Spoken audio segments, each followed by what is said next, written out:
Mathematical expression for W work done in a chemical reaction at constant pressure and constant temperature.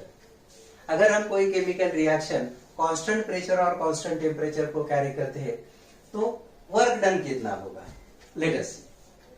We know W is equal to minus P external into delta V. Derivation हमने देखा है ये. Suppose external pressure is equal to pressure within the system and suppose it is denoted by P. P external को हम यहाँ P से replace करेंगे.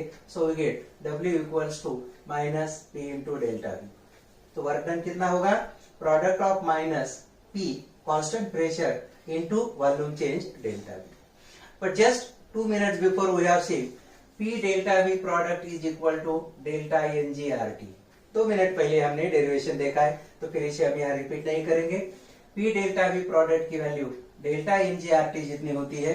सो W will be equal to minus delta NGRT and delta NG is nothing but difference between number of moles of gaseous products and number of moles of gaseous reactor.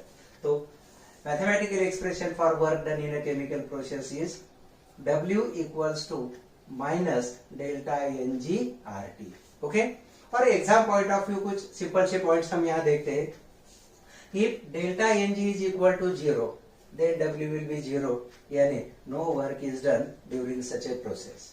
देखो बेटा, अगर delta NG की value 0 होती है यानी number of moles of gaseous products are equal to number of moles of gaseous reactants.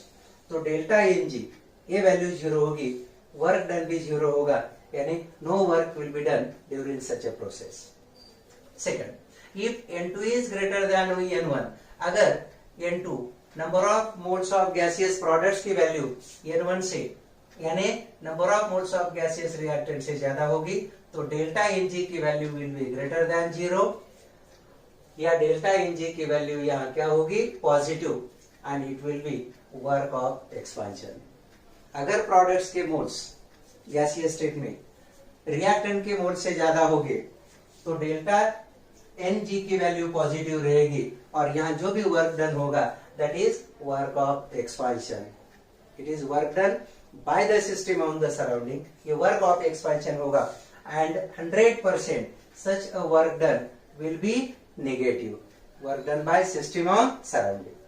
If N2 is less than N1, N2 की value if it is less than N1 मतलब gaseous moles of products they are less than gaseous moles of reactants. In that case delta NG value will be less than 0.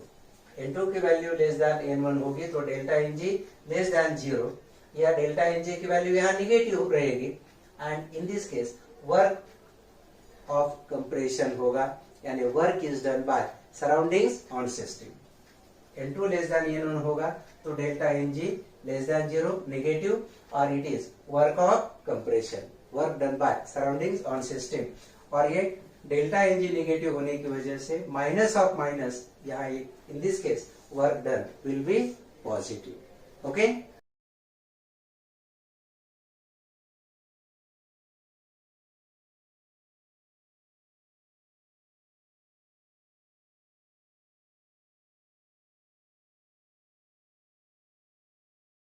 Now beta, we shall see some numericals based upon delta H, delta U relationship. Problem दिया है आपको, so read it carefully. We are given combustion reaction for methane in closed vessel. Closed vessel में methane का हमें combustion करना है and during that change internal energy change delta U which is measured by bomb calorimeter. Bomb calorimeter is actually an instrument which is used to measure internal energy change, yani energy change at constant value. So that combustion of methane is carried out at 298 Kelvin in closed vessel. वहाँ जो भी energy change होगा या internal energy change measured by bomb calorimeter, it is minus 885.4 kilojoule per mole and we have to find out delta H. Okay. Now see beta, in such case first of all we have to write required chemical equation. सबसे पहले हमें chemical equation जो है वो बनाना होगा so that we can calculate delta NG. Methane का combustion कर रहे हैं, चलो reaction CH4 plus O2 giving CO2 and water. Balance करके देखो, एक कार्बन, 4 हाइड्रोजन लेफ्ट साइड में, यहां भी हम 4 करेंगे, 2s2। We need 2 plus 2 4 oxygen, so O2 molecule is multiplied by 2। Balancing का सिंपल सा पार्ट है, आता है आपको। अब हम यहाँ डेल्टा एनजी कैलकुलेट करेंगे, difference between number of moles of gaseous products and number of moles of gaseous reactants. यहाँ methane, oxygen and CO2 are in gaseous state, और 298 केल्विन को definitely water it is in liquid state. Water की state क्या होगी? Liquid. So इसे हम नहीं consider करेंगे। So delta NG is N2 gaseous minus N1 gaseous। N2 gaseous यानी गैसियस प्रोडक्ट्स एक ही है CO2, उसके number of moles 1 minus N1 1 plus 2, so delta Ng comes to be 2 moles, but it is with negative sign -2. Now we have an equation delta H equals to delta U plus delta NgRT. Just keep the values in the formula.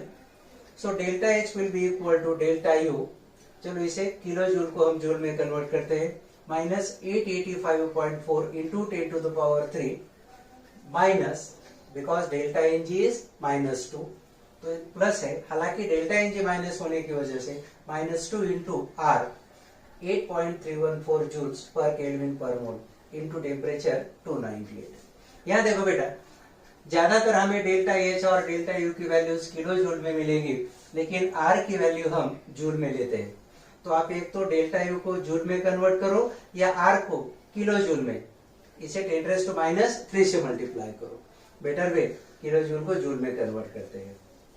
और फिर अगर इसे हम solve करेंगे 2 into 8.314 into 298, it comes to be 4955.14 minus minus addition कर लो। So delta H will be equal to -890355.14 joule.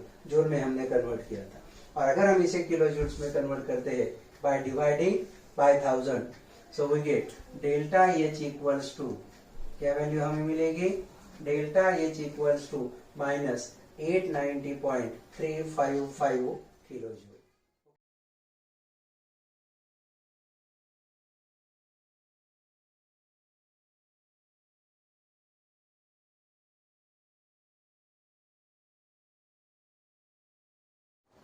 चलो बेटा, नेक्स्ट प्रॉब्लम जो अभी आपने पढ़ा है, see what we are given in this problem. It is ammonia formation from nitrogen and hydrogen gases. Enthalpy change delta H for this reaction is -92.38 kilo joules दिया है हमें। Temperature of the process is 298 kelvin. We have to find out delta U यानी internal energy change.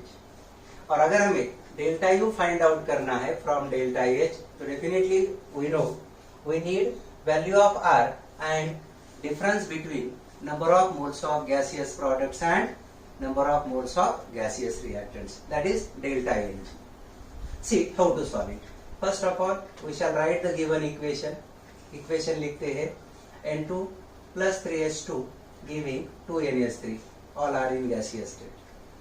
Delta Ng is N2 gaseous minus N1 gaseous. N2 gaseous मतलब number of moles of gaseous products. N1 gaseous का मतलब number of moles of gaseous reactants. So number of moles of gaseous products N2 it is 2 ammonia, and N1 subtract करेंगे 1 plus 3, so difference comes to be -2. Delta Ng की value क्या आ गई? -2. Now we have equation delta H equals to delta U plus delta NgRT. Now while solving these type of problems, I think I have told you in earlier problem also, values of delta H या delta U, they are mostly in kilojoules, but value of R we have to take in joules. So we have to keep in mind this interconversion of units. Now delta U will be equal to delta H minus delta NgRT. delta NgRT left में ले लो हमें ये expression मिलेगा। Delta H की value minus 92.38 kilo joules. चलो इसे joule में कन्वर्ट करते हैं। Minus 92,380 joules minus into in bracket minus delta ng, that is 2 into 8.314 into 298। अगर हम ये ब्रैकेट सॉल्व करके लेते हैं तो this comes to be 4955.14 minus minus becomes plus, value रखो, सॉल्व करो। डेल्टा यू की value comes to be minus 87,426.86 joules. हमने इसे जूल में कन्वर्ट किया है और डेल्टा एच हमें किलो जूल में दिया है, तो डेल्टा यू को भी किलो जूल में करते हैं dividing by 1000। So delta U comes to be minus 87.427 kilo joules. Okay,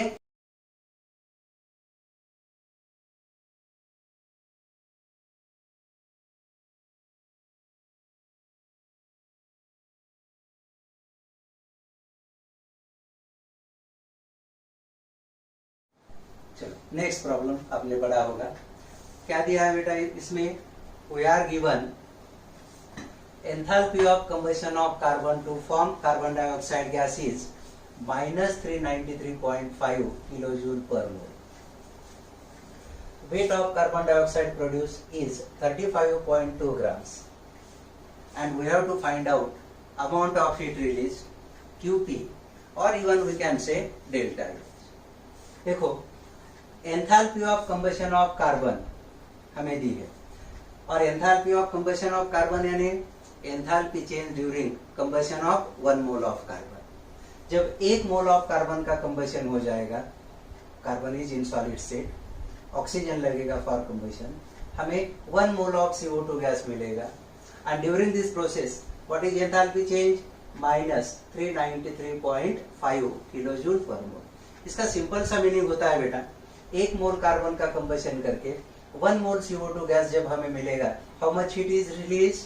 393.5 kilo joule of heat is release. Minus stands for loss या release.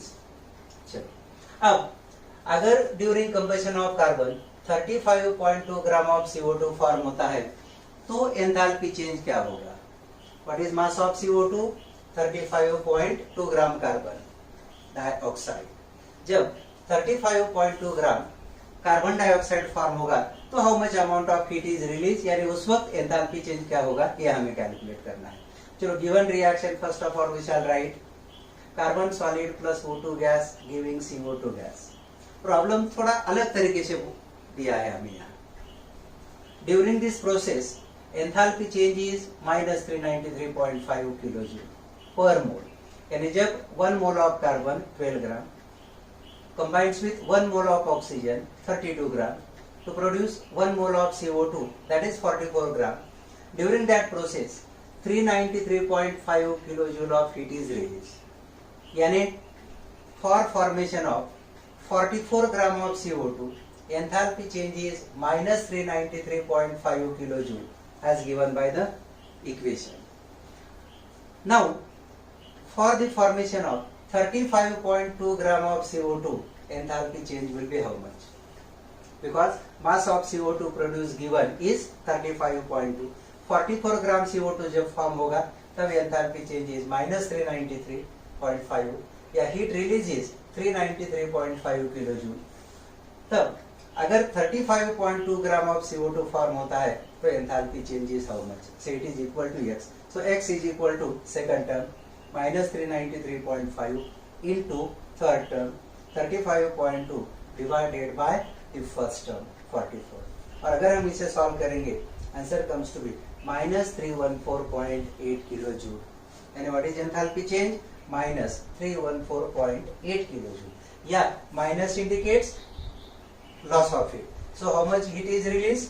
So heat release in this case will be equal to 314.8